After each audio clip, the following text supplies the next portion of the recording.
On a bright, sunny afternoon, young Alice sat on the riverbank with her older sister. She was growing bored with the book her sister was reading, as it had no pictures or dialogues. Suddenly, Alice noticed a white rabbit, surprisingly wearing a waistcoat and holding a pocket watch, muttering to itself about being late. Curiosity piqued, Alice hurried after the rabbit, following it as it vanished down a large rabbit hole.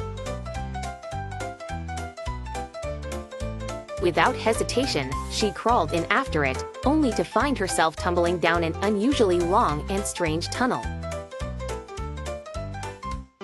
During her fall, she passed by cupboards, bookshelves, and strange pictures hanging upon pegs. Landing softly, she found herself in a peculiar hallway lined with doors. The rabbit had disappeared, but Alice's exploration led her to a small glass table with a tiny gold key. She discovered that the key would open a small door leading to a gorgeous garden, but she was too big to get through. On the table, she discovered a bottle labeled "Drink Me." She was hesitant, but the fragrance was inviting, and the label was personally addressed to her, so she decided to drink it.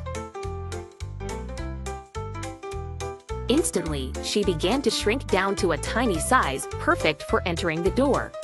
However, to her distress, Alice realized she had left the key back on the table, now beyond her reach.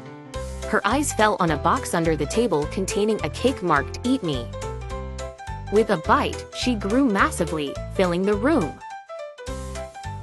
After trying different combinations of shrinking and growing by sipping and nibbling, she finally managed to get into the enchanting garden. There she encountered the maddening world of Wonderland. In the garden, Alice met an array of eccentric characters. There was the grinning Cheshire Cat whose head and body would vanish randomly as he riddled Alice with nonsensical advice. At the Mad Hatter's seemingly eternal tea party, she found herself engulfed in lunacy, unable to sit still in a place.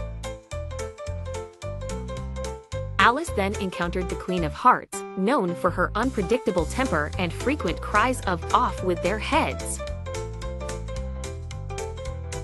Despite her fiery temper, Alice played croquet with her, using live flamingos as mallets and hedgehogs as balls. During a peculiar courtroom scene, Alice courageously stands up against the false accusations. Gradually, the absurdity closed in on her, and she felt herself being drawn back into reality. Suddenly, she awoke back on the grassy bank. Alice realized her adventure through Wonderland was nothing more than a peculiar daydream.